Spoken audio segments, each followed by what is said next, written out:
mail.house.gov.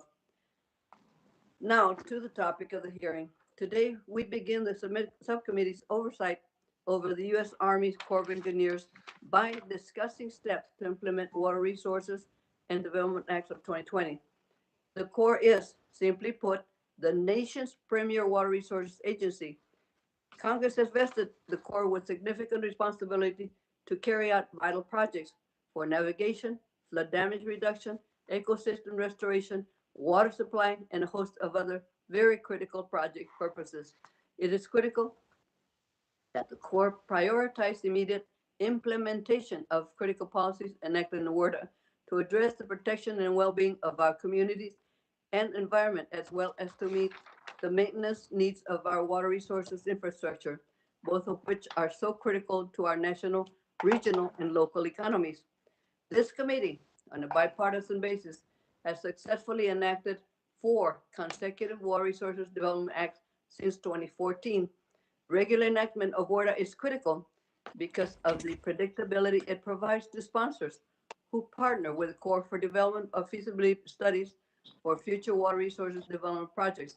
At the same time, regular enactment of WARDA also gives Congress the opportunity to provide regular oversight and direction to the Corps on how it should develop and implement these projects. The subcommittee has a very unique interest in how the Corps implements WARDA laws. We want to know that the Corps implements the laws expeditiously, as Congress intended, and ensure the Corps remains responsible to national, regional, local priorities, and to a changing climate with a proper budget to address the issue.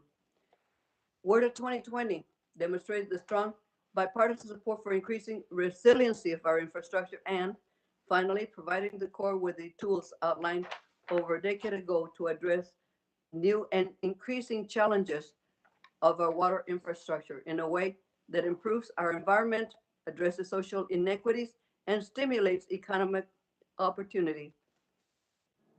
I am specifically interested in water provisions. We included that improve national dam safety programs, the inclusion of nature-based alternatives, and the consideration of a community's water supply needs as a primary mission for the Corps.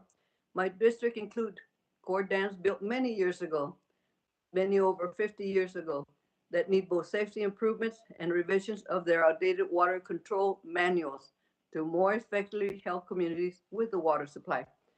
I am also proud of policies in Water 2020 that will engage more communities, especially minority and tribal communities, in the Corps process and provide them with better access to those beneficial projects.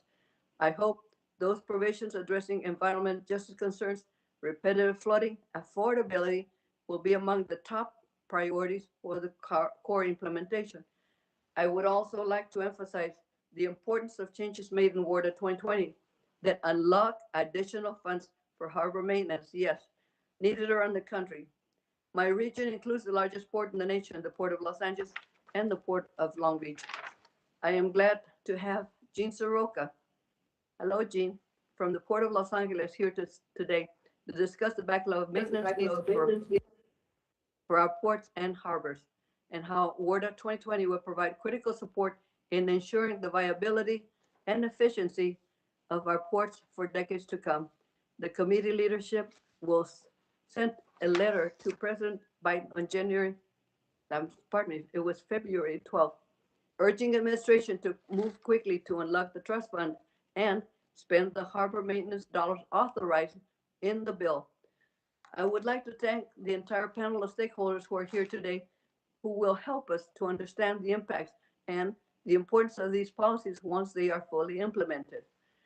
As the Corps develops implementation guidance for the policy provisions included in WARDA 2020, your perspectives and insight will be critical to prioritizing issues that will have the greatest benefit to our nation. And this time, I am very pleased to yield to my colleague, the ranking member of our subcommittee, Mr. Rouser, for any thoughts he may have. Thank you, Chair Napolitano, for holding this hearing, and thank you to our witnesses